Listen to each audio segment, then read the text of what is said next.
ইন্দোনেশিয়ার ৩টা পরিবার একটা অরফানাইজেশনে বড় হয়েছিল। তারপর তারা যার যার মতো সংসার কাজে ব্যস্ত হয়ে পড়ে। কিন্তু হঠাৎ করে একদিন সেই অরফানাইজেশন থেকে তাদের ডাক পড়ে।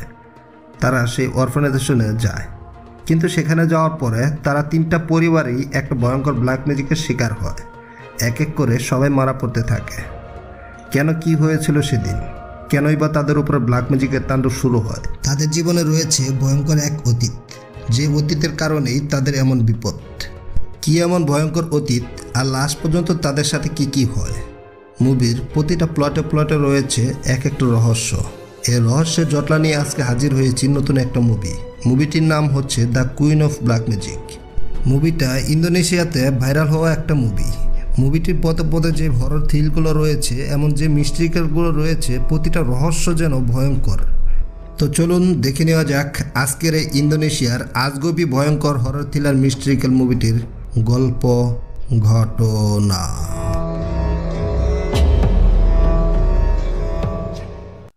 শুরুটা হয় গাড়িতে একটা পরিবারকে দিয়ে। লোকটির নাম হচ্ছে হানিফ, তার স্ত্রী নাদিয়া।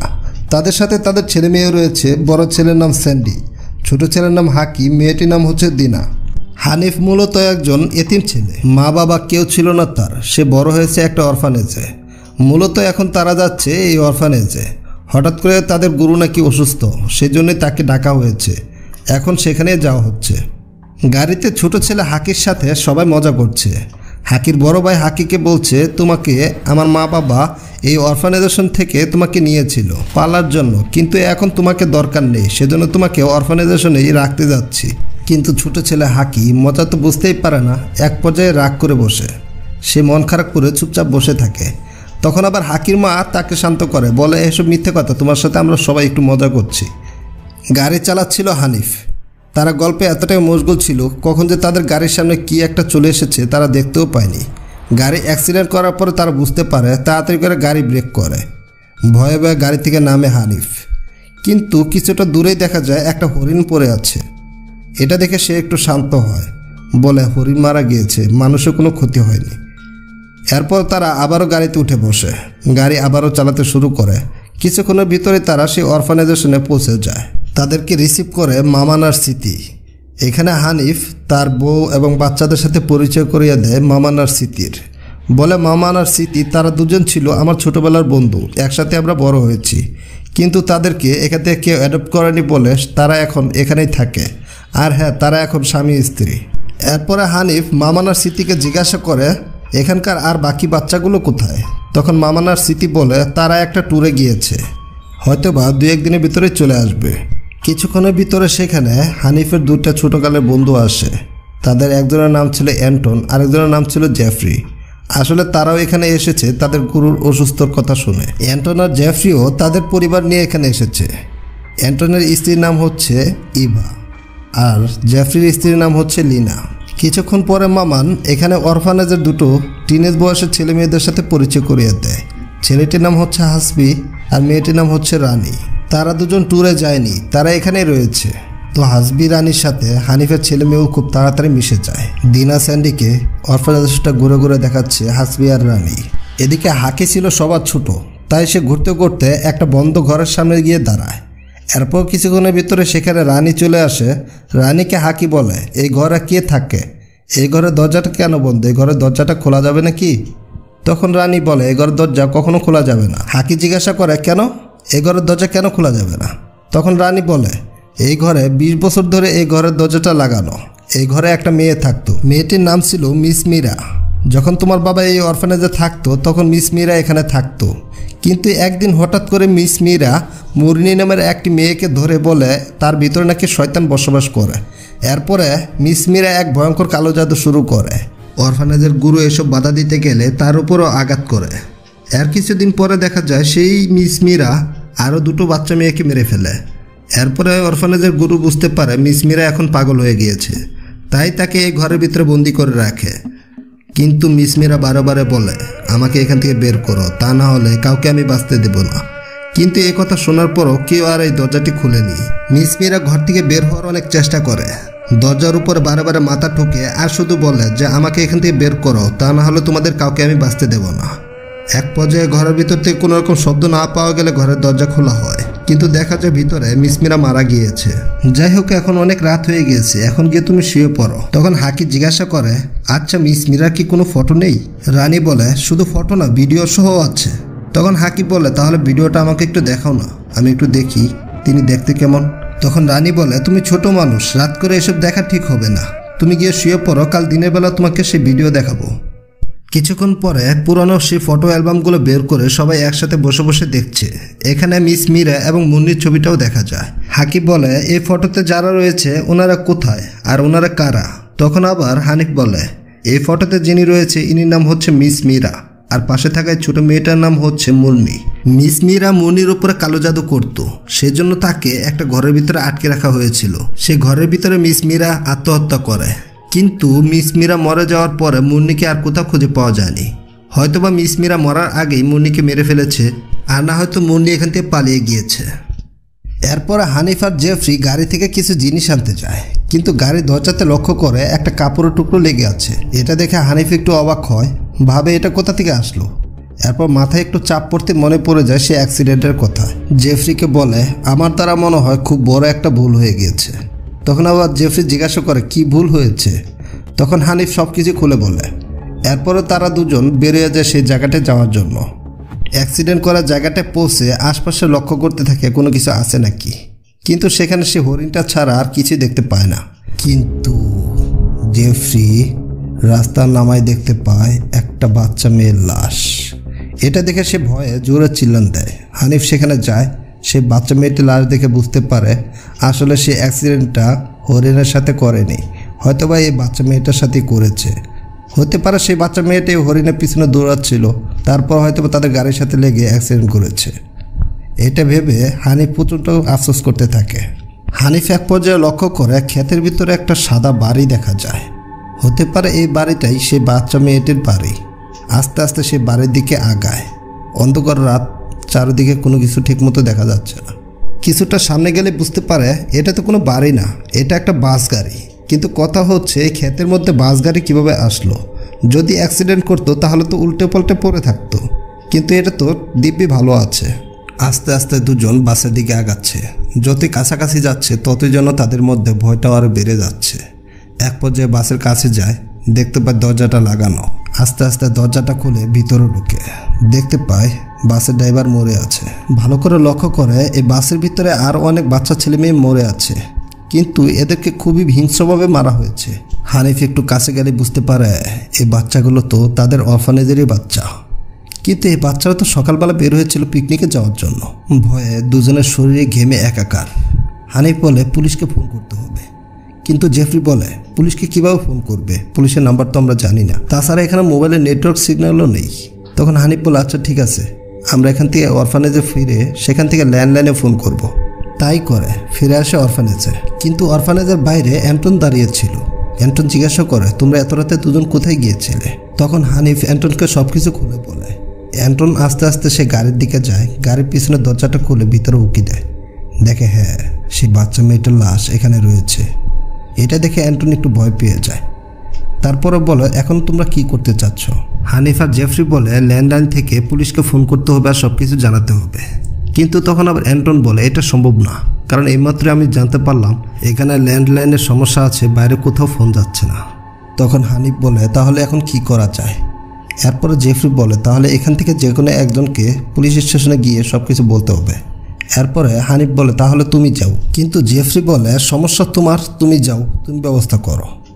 এরপরে হানিফ বারে অ্যান্টনকে বুঝিয়ে অ্যান্টনকে রাজি করে। অ্যান্টন বেরিয়ে পড়ে সে পুলিশ স্টেশনে যাওয়ার জন্য, কিন্তু অ্যাক্সিডেন্ট করা জায়গাটায় গিয়ে সে একটু কৌতূহলবশত গাড়ি থেকে নেমে সে বাসের দিকে এগিয়ে যায়। আস্তে আস্তে বাসের কাছে যায়, ভয়ে ভয়ে দরজাটা খুলে এরপর ভিতরে ঢুকে দেখতে পায় সমস্ত বাচ্চাদের লাশ পিছন দিকে ঘুরে বসে আছে। এটা দেখে সে একটু ভয় পেয়ে যায়, আস্তে আস্তে সামনের দিকে এগিয়ে যেতে থাকে। কিন্তু তখনই ধরাম করে বাসের দরজাটা লেগে যায়। ভয়ে সেদিকে যায় তাড়াতাড়ি করে, কিন্তু দেখা যায় দরজাটা আর খোলে না। বলে, দরজাটা কে লাগিয়েছো, তাড়াতাড়ি খুলে দাও। কিন্তু দরজাটা আর খোলেই না। ওই মুহূর্তে আবার পিছন থেকে এক গুঙ্গানো শব্দ শুনতে পায়। আস্তে আস্তে আবারও পিছন দিকে আসতে থাকে, কিন্তু তখন আবার দরজার দিকে শব্দ আসে। দরজার দিকে তাকিয়ে দেখে দরজা বাইরে একটা মেয়ে দাঁড়িয়ে আছে। হঠাৎ করে অদ্ভুতভাবে সেই মেয়েটি মায়াবী এক সুরে ডাকতে থাকে। এই জন্য ঠিক ডাক না, এই জন্য এক কান্না। আবারও দেখা যায় পিছন থেকে শব্দ পাওয়া যায়। আস্তে আস্তে আবারও পিছন দিকে আসে, কিন্তু হঠাৎ করে একটা ডিমের উপরে পাড়া লাগে। ডিমটা ভেঙে যায়। অদ্ভুতভাবে সেই ডিমের ভিতর থেকে অনেক পোকামাকড় বের হয়, আর সেগুলো তার শ্বাস শরীরে উঠতে থাকে। নাক মুখ দিয়ে শরীরের ভিতরে ঢুকে শরীরের বিভিন্ন অর্গান খেয়ে ফেলে। অ্যান্টনের মৃত্যু খুবই ভয়ানকভাবে হয়। ঠিক এমনই ভয়ঙ্কর আরেক ঘটনা ঘটতে চলেছে অরফানেজের ভিতর। লিনা আর জেফরি ঘরের ভিতরে যখন শুয়ে পড়তেই ধরে, তখন লিনা বলে, চলো না আজকে একটু হয়ে যাক। কিন্তু তখন জেফরি বলে, এটা একটা পবিত্র জায়গা, এই জায়গায় এসব করা ঠিক না। লিনা রেগে গিয়ে বলে, অনেকদিন তো হলো আমাদের মধ্যে কিচ্ছুই হচ্ছে না। তখন আবার জেফরি বলে, আচ্ছা আমার সাথে কি তোমার কোনো কিছু মিলছে? আমার তো মনে হয় কোনো কিছু মিলছে না। আমার যা পছন্দ তোমার তা পছন্দ না। আমি ফল ফ্রুটস খেতে ভালোবাসি, কিন্তু তুমি তো ফল ফ্রুটস দেখতেই পারো না। আমি জুস খেতে ভালোবাসি, তুমি তো জুস দেখতেই পারো না। এখানে একটা জিনিস বোঝো, যখন তোমার ইচ্ছে হবে তখন তো আমার ইচ্ছে নাও হতে পারে, তাই না? একটু বোঝার চেষ্টা করো। আর তাছাড়া এটা একটা পবিত্র জায়গা, এখানে আমরা ছোটো থেকে বড় হয়েছি, এখান থেকে মানুষের ভাগ্য তৈরি হয়। সো এখানে এইসব না করে 2 দিন ওয়েট করো, 2 দিন পরে বাড়ি গিয়ে সব কিছু হবে। কিন্তু লিনা বলে, এখন আমার শরীরের চামড়া অনেক মোটা হয়ে গিয়েছে, যে কারণে তোমার কাছে এখন আর আমাকে ভালো লাগে না, আমি জানি। জেফরি বলে, ধুর, তুমি কি পাগল হয়েছ? তুমি তো আগের থেকে আরও বেশি ফিট হয়ে গেছো। তুমি আর একটু খেয়ে দিয়ে আর একটু মোটা হওয়ার চেষ্টা করো। কিন্তু লিনা এসব না শুনে সেখান থেকে বেরিয়ে যায়। এরপরে অন্য একটা ঘরে গিয়ে সেখান থেকে একটা আপেল নিয়ে সেটা কেটে কেটে খেতে থাকে। এরপর আয়নার দিকে তাকিয়ে দেখে তার গলার চামড়াটা যেন বেড়ে গিয়েছে। এটা দেখে সে তাড়াতাড়ি করে গলার চামড়াটা কেটে ফেলে দেয়। দেখা যায় 1 ফোঁটাও রক্ত বের হয় না। এরপর দেখে পেটের চামড়া একটু বেশি, তাই পেটের চামড়াটাও কিছু কেটে ফেলে দেয়। কিন্তু লিনা কিছুক্ষণ পরে বুঝতে পারে সে তার শরীরের সাথে কি করেছে। দেখা যায় গলার ভিতর থেকে রক্ত বেরোচ্ছে, পেটের ভিতর থেকে রক্ত বেরোচ্ছে। অন্যদিকে ইভা অনেক রাত হয়ে গেছে, ল্যাপটপ ঘাটাঘাটি করে সে ল্যাপটপটা সেখানে রেখেই শুয়ে পড়ে, ঘুমিয়ে পড়ে। কিন্তু কিছুক্ষণের ভিতরে দেখা যায় ছাদের উপর থেকে একটা পোকা পড়ে তার শরীরে, আর সেটা তার জামা কাপড়ের ভিতরে ঢুকে যায়। এবার ঘুম তো ভেঙে যায়, এবার জোরে চিলাচিলি করে ভয়ে। কিন্তু সেই পোকাগুলো আর থেমে নেই, নাক মুখ দিয়ে সেই পোকাগুলো ঢুকে যায়। অন্যদিকে জেফরি অনেকক্ষণ সময় হয়ে গেছে, কিন্তু লিনা এখনও ঘরে আসেনি বলে আস্তে আস্তে ঘর থেকে বের হয়। একটা ঘরের থেকে শব্দ শুনতে পায়, আস্তে আস্তে সেদিকে যায়। গিয়ে দেখতে পায় লিনার অবস্থা খুব খারাপ। এটা দেখে সে তাড়াতাড়ি করে লিনার কাছে যায়। ভয় পেয়ে গিয়ে লিনার শরীরের ভিতরে কাপড় চাপড় দিয়ে চাপ দিয়ে ধরে যাতে রক্ত না বের হয়। জেফরি চিল্লিয়ে চিল্লিয়ে হানিফ, নাদিয়া, ইভা সবাইকে ডাকতে থাকে। এরপর দেখা যায় সবাই সেখানে আসে। লিনার এই অবস্থা দেখে সবাই একটু ঘাবড়ে যায়, কিভাবে কি হলো কিছু যেন বুঝতে পারছে না। হানিফ বলে, লিনাকে হসপিটালে নিয়ে যেতে হবে, তাড়াতাড়ি চলো। তখন আবার জেফরি লিনাকে কোলে করে তুলে তাড়াতাড়ি করে ছুটে বেরিয়ে আসতে চায়। তবে ইবার ঘরের সামনে আসলেই দেখতে পায় ইবার অবস্থাও খারাপ। তখন ইবার কাছে যায় নাদিয়া, কিন্তু দেখা যায় ইবা কোনো কথাই বলতে পারছে না। নাদিয়া বারবার জিজ্ঞাসা করে, তোমার কি হয়েছে? কিন্তু ইবা কোনো কথাই বলে না। এক পর্যায়ে দেখা যায় ইবা রক্ত বমি করে, আর সেই রক্ত বমি গিয়ে লাগে নাদিয়ার শরীরে। দেখা যায় এবার শরীরের ভিতরে পোকামাকড় নাড়াচাড়া করছে। যন্ত্রণায় ইবা খুবই কাতরাচ্ছে, কিন্তু কেউ বুঝতে পারছে না এসব হচ্ছেটা কি। এক পর্যায়ে দেখা যায় ইভা সেই পোকাগুলোর সাথে তার শরীরের ভিতরে খামচি দিয়ে ধরে টেনে ছিঁড়ে বের করে সেই পোকাগুলো। দেখা যায় শরীরের ভিতর থেকে অনেক পোকামাকড় বের হচ্ছে। তবে এবার যেন একটু স্বস্তি মিলল, সেজন্য সে নিতিয়ে পড়ে সেখানে। এই বিষয়টায় সবাই এতটাই ভয় পায়, কারো মুখে কোনো কথা নেই, চুপচাপ শুধু দেখছে। এরপরে হানিফ, জেফরি আর নাদিয়া লিনা আর ইবাকে নিয়ে হাসপাতালের উদ্দেশ্যে বেরিয়ে পড়ে। গাড়ি ড্রাইভ করছে নাদিয়া, খুবই জোরে চালাচ্ছে গাড়ি।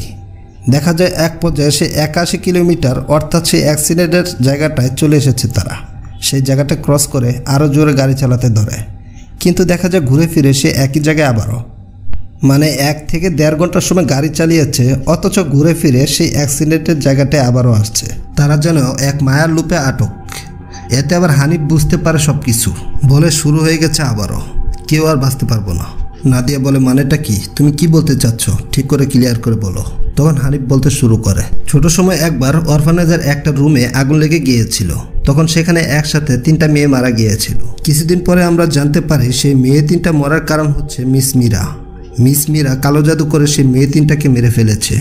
এতে আবার আমরা 3জন ভয় পেয়ে গেছিলাম, জেফরি, আমি আর অ্যান্টন। আমরা 3জন ভয় পেয়ে গিয়ে সেখান থেকে পালিয়ে আসতে চেয়েছিলাম, কিন্তু বারে বারে ঘুরে ফিরে সে অরফানেজের ভিতরে চলে আসতাম। যখন আমাদের গুরু সব কিছু জানতে পারে তখন মিস মীরাকে সে ঘরের ভিতরে আটকে রাখে। এরপর মিস মীরা সেখানে মারা যায়। মারা যাওয়ার পরে মিস মীরার শরীরটা সেই ঘরের ভিতরে আমরা দাফন করি। এখন মিস মীরার আত্মাই আমাদের থেকে প্রতিশোধ নিতে চাচ্ছে, কাউকে বাঁচতে দেবে না, সবাইকে মেরে ফেলবে। তখন আবার নাদিয়া ভয় পেয়ে যায়, তাড়াতাড়ি করে গাড়ি ঘুরিয়ে সে অরফানেজের দিকে যেতে থাকে, তার ছেলে মেয়েদেরকে তো বাঁচাতে হবে। এদিকে অরফানেজের ভিতরে হাসবিকে দেখতে পাই। হাসবিকে মীরার আত্মা বশ করে নিয়েছে। স্টেবিলাইজার মেশিন হাসবির হাত দিয়ে হাসবির মুখে পিন মেরে দেওয়া হয়। হাসবি এতে প্রচণ্ড যন্ত্রণায় ছটফট করতে থাকে, কিন্তু কথা সে বলতে পারে না। তখনই আবার হাকি সেই ঘরে ঘুরতে ঘুরতে চলে আসে। তখন দেখা যায় হাসবি হাকির দিকে গান ত্যাগ করে, কিন্তু বারবার সে চেষ্টা করছে যেন গুলি না ছাড়ে, কিন্তু এক সময় গুলি করেই দেয়, হাকি আহত হয়ে যায়। এদিকে নাদিয়া যখন সেখানে আসে কিন্তু হাকিকে কোথাও খুঁজে পাচ্ছে না। খুঁজতে খুঁজতে এক পর্যায়ে মিস্টার বান্তি অর্থাৎ গুরুর ঘরে চলে যায়। গুরু ঘরে গিয়ে খুঁজতে খুঁজতে খাটের নিচে একটা বক্স দেখে। কৌতূহলবশত সে বক্সটা বের করে তারপর হানিফের কাছে নিয়ে যায়। আর এখানেই মুভির সবথেকে জটিল রহস্য উন্মোচন করা হয়। বক্সের ভিতরে ছিল 3টা নগ্ন মেয়ের ফটো। এই 3টা নগ্ন মেয়ে হচ্ছে সেই 3টা মেয়ে যে 3টা মেয়ে আগুনে পুড়ে মারা গিয়েছে। সবথেকে জঘন্য ব্যাপার হচ্ছে এই 3টা মেয়েকে মেরেছে সেই গুরু। এই গুরু এতটাই জঘন্য ছিল, সে বাচ্চা মেয়েদের সাথে শারীরিক সম্পর্ক করত আর বাচ্চা মেয়েদের নগ্ন ফটো উঠিয়ে তার কাছে রেখে দিত। যখন এই জিনিসটা স্মৃতি জানতে পারে তখন স্মৃতি তার নিজের শরীরে সে নিজে পানি ঢেলে তার মুখটা পুড়িয়ে ফেলে। সেজন্যই স্মৃতির মুখটা পুরা ছিল। আবার এই সমস্ত ব্যাপার যখন মিস মীরা জানতে পারে তখন মিস মীরা এই গুরুকে মারার জন্য কালো জাদু শিখে। কিন্তু গুরু সে তো ছিল খুবই চালাক, সে সব কিছু জানতে পারে, তাই মিস মীরাকে সে ঘরের ভিতরে আটকে রেখে সেখানে মেরে ফেলে। এবার হানিফ আর জেফরি বুঝতে পারে তারা কত বড় ভুল করেছে এই গুরুর কথা শুনে মিস মীরাকে সে ঘরে আটকে রেখে। আসলে মিস মীরা সে গুরুকে মারতে চেয়েছিল, সে কিন্তু কোনো মেয়েদেরকে ক্ষতি করতে চায়নি। এখানে হানিফ আরও এক ভয়ঙ্কর রহস্য জানতে পারে। একটা ফটোতে দেখতে পায় মিস মীরার কোলে ছোট একটা বাচ্চা মেয়ে। ফটোর পিছনে লেখা আছে মুন্নির নাম। এতে বুঝতে পারে মুন্নি হচ্ছে মিস মীরার মেয়ে। হানিফ বলে মিস মীরার বডি যখন আমরা দাফন করছিলাম তখন কিন্তু আমরা 3জনই দাফন করেছিলাম, অ্যান্টনি, আমি আর হচ্ছে জেফরি। আমরা 3জন যখন দাফন করছিলাম তখন সেখানে মর্নি দেখেছিল। এরপরে মর্নিকে আর কোথাও আমরা দেখতে পাই না। মর্নি মনে হয় সেদিনই পালিয়েছে। এইবার হানিফ প্রচণ্ড রেগে গুরুর ঘরে যায় গুরুকে মারার জন্য। যখন গুরুকে মেরেই ফেলছে তখনই সেখানে নাদিয়া আসে আর বাধা দেয়, বলে শুধু শুধু এনাকে মেরে তুমি একটা পাপ করো না, এনার বিচার উপরওয়ালা করবে, তুমি ছেড়ে দাও এনাকে। কিছুক্ষণের ভিতরে সেখানে হাজির হয় হানিফের গাড়িতে সে অ্যাক্সিডেন্ট করা মেয়েটি। সে মেয়েটি বলে আমরা যখন পিকনিকে যাচ্ছিলাম তখন আমাদের সাথে ভয়ঙ্কর ঘটনা ঘটেছিল। মেয়েটির নাম মস্তিকা। মস্তিকা হলো খুবই শান্তশিষ্ট, সে চুপচাপ থাকে। সে যখন বাসে ছিল তখন বাসে সে হেডফোন লাগিয়ে গান গাইছিল আর বাকি সবাই মজা মাস্তি করছিল। এক পর্যায়ে গাড়ির ব্যালেন্স হারিয়ে গাড়িটি ক্ষেতের ভিতরে ঢুকে যায়। এর কিছুক্ষণের ভিতরে সেখানে এক মহিলা হাজির হয়। মহিলাটি এসে অন্যভাবে এক রিচুয়াল করা শুরু করে, কিছু স্পেলিং করতে থাকে। স্পেলিংগুলো সবার কানে পৌঁছাচ্ছিল। সবাই নিজেদের মাথা বাসের সাথে ঠুকে ঠুকে নিজেরাই মারা যায়, কিন্তু মস্তিকা বেঁচে যায় কারণ তার কানে ছিল হেডফোন, সেজন্য সেই স্পেলিংগুলো তার কানে ঢুকেনি। মস্তিকা এতগুলো মানুষের অদ্ভুত মৃত্যু দেখে ভয়ে তাড়াতাড়ি করে গাড়ি থেকে নেমে দৌড়াইয়া বের হতে যায়, কিন্তু যখন মেন রোডে উঠে তখনই এখানে হানিফের গাড়ির সাথে অ্যাক্সিডেন্ট করে আসে অজ্ঞান হয়ে যায়। এইসব শুনে স্মৃতি আর মামুন তারা দুজন মস্তিকাকে সামলায়, কিন্তু ওই মুহূর্তে আবার সেখানে হাজির হয় হাকি। হাকির শরীরে গুলি লেগেছিল, হাকি অসুস্থ, তাই নাদিয়া আর হানিফ তারা দুজন হাকিকে নিয়ে তাড়াতাড়ি হসপিটালের উদ্দেশ্যে বেরিয়ে পড়ে। কিন্তু গাড়ির কাছে যেতে দেখতে পায় মর্নি সেখানে হাজির। এসব দেখে হানিফ আর নাদিয়া বুঝতে পারে এই সব কিছু করেছে মর্নি, মানে সমস্ত কালো জাদু করেছে মর্নি। সেদিন যখন মিস মীরাকে দাফন করা হচ্ছিল তখন সেখানে গুরু তার মাকে মিথ্যা কথা বলে মেরে ফেলছে, আর তাকে হেল্প করেছে হানিফ, অ্যান্টন, জেফ্রি। তার মানে তার মার মৃত্যুর কারণ হচ্ছে এই চারজন। মর্নি হানিফের গলা চেপে ধরে, তখন আবার পিছন থেকে নাদিয়া আঘাত করতে যায় মর্নিকে, কিন্তু নাদিয়ার পিছন থেকে আবার নাদিয়ার মাথায় আঘাত করে রানী। এখানে রহস্য আরও একটা ক্লিয়ার হয়, এই রানী হচ্ছে মর্নির মেয়ে। তার নানিমাকে যেহেতু এরা চারজন মিলে মেরেছে, তাই তার মাকে হেল্প করে এই রানী। পরের সিনে নাদিয়ার যখন জ্ঞান ফিরে তখন নিজেকে একটা বদ্ধ ঘরে দেখতে পায়। তার আশপাশে শুধু চিল্লাচিল্লির আওয়াজ, সবাইকে একটা ঘরের ভিতরে আটকে রেখে সেখানে তাদের উপরও টর্চার করা হচ্ছে। এরপরে নাদিয়া এসব সহ্য করতে না পেরে অন্য একটা ঘরে চলে যায়। এই ঘরে গিয়ে দেখতে পায় গুরুকে চেয়ারে বেঁধে রেখেছে আর চারিদিকে জ্বলছে মোমবাতি। দেখে মনে হচ্ছে এই ঘরটা একটা ব্ল্যাক রিচুয়ালের ঘর, আর এই ঘরের ভিতরে রয়েছে হানিফ আর হাকি। তারপরে সেখানে মর্নি আসে। মর্নি বলে হানিফ, জেফ্রি আর অ্যান্টন তারা তিনজন কিন্তু জানে না আমার মা কি করেছিল। সত্যটা না জেনেই আমার মাকে মারার জন্য এই গুরুকে হেল্প করেছে এরা তিনজন। এখন তোমাদের পরিবারের কথা বলি। তোমাদের পরিবারকে কেন রেখেছি জানো? তোমাদের পরিবারের সবাইকে মেরে ফেলবো। সারাটা জীবন আমি আমার মাকে হারিয়ে যে কষ্টটা পেয়েছি, তোমরাও এতটাই কষ্ট পাবে, আর এটাই হলো আমার প্রতিশোধ। এখানে বোঝা যায় যে মর্নি আসলে একজন পাগল হয়ে গিয়েছে, তা না হলে বিনাদোষী মানুষকে কেন মারতে চায়। নাদিয়া কেঁদে কেঁদে বলে আমাদেরকে ছেড়ে দাও। আসলে আমার স্বামী বুঝতে পারেনি কোনটা সত্য কোনটা মিথ্যা। আমার স্বামী তো তখন ছিল ছোট, কিন্তু তখন মর্নি একটা সুযোগ দেয়, একটা দাও নাদিয়ার হাতে দেয়, বলে এই নাও তোমার স্বামীকে তুমি মেরে ফেলো, তাহলে তোমাদেরকে ছেড়ে দেব। কিন্তু নাদিয়া তার স্বামীকে মারতে পারে না। তখন আবার মর্নি সেখানে এক রিচুয়াল করে মর্নি নাদিয়ার হাত দিয়ে তার স্বামীকে মারতে চায়। নাদিয়া মর্নিকে জিজ্ঞাসা করে ওই ছোট ছোট ছেলে মেয়েদেরকে তুমি কেন মেরেছ? তখন মর্নি বলে এই অরফানেজে কোনো মানুষ বেঁচে থাকার কোনো অধিকার নেই, এই অরফানেজে বেঁচে থাকার থেকে মরে যাওয়া অনেক ভালো। এখানে মর্নি মনে করছে ছোটকাল থেকে তার জীবনটা যতটা খারাপ যাচ্ছে সবার জীবন বুঝি এরকমই খারাপ যাবে, তাই এরকম করছে। কিন্তু ওই মুহূর্তে আবার সেখানে হাজির হয় হাকি এসে মর্নিকে পিছন থেকে আঘাত করে। যখন মর্নি অন্যমনস্ক হয় তখনই নাদিয়া এসে দা দিয়ে এক কোপে মর্নির মাথাটা আলাদা করে ফেলে। এবার সবাই মনে করে মর্নি হয়তো বা মারা গিয়েছে বা মারা যাবে, কিন্তু না। কিছুক্ষণের ভিতরে দেখা যায় মর্নি তার নিজের মাথা আবার নিজেই ঘাড়ে লাগিয়ে নেয়। এটা দেখে নাদিয়া প্রচুর ভয় পেয়ে যায়। ব্ল্যাক ম্যাজিকে মর্নি নিজেকে এতটা ভয়ঙ্কর তৈরি করেছে যে পর্যন্ত তার প্রতিশোধ না নেওয়া হবে সে পর্যন্ত সে মরবে না। নাদিয়া একটা মোমবাতি নিয়ে সেই মোমবাতি মর্নির দিকে ছুঁড়ে মারে, এতে মর্নির শরীরে আগুন লেগে যায়। আর তখন হানিফ আর দেরি করে না, সবাইকে নিয়ে সে ঘর থেকে বেরিয়ে আসে। রানীকে জোর করে সে ঘর থেকে বের করে, কিন্তু দেখা যায় গুরুকে সেখান থেকে কেউ বের করে না। মর্নির সাথে সাথে গুরু সেখানে মারা যায়। যাক, গুরুর সাথে যেটা হয়েছে আমার মনে হয় ভালোই হয়েছে। তো কিছুদিন পরে দেখা যায় নাদিয়া তার ছেলে মেয়েকে স্কুল থেকে নেওয়ার জন্য আসে। এখানে হঠাৎ করে গাড়ির লুকিং গ্লাস লক্ষ্য করে মর্নির আত্মা দাঁড়িয়ে আছে। তখন নাদিয়া গাড়ি থেকে বের হয়, কিন্তু সেখানে মর্নিকে দেখতে পায় না।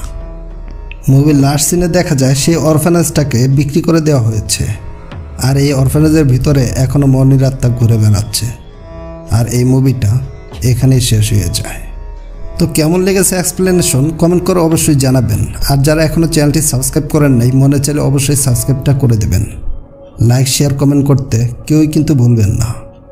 ভিডিওটা অনেক বড় হয়ে গেল, কিন্তু ডিটেলসে এক্সপ্লেন করতে গেলে একটু বড় হবেই, কিছু করার নেই।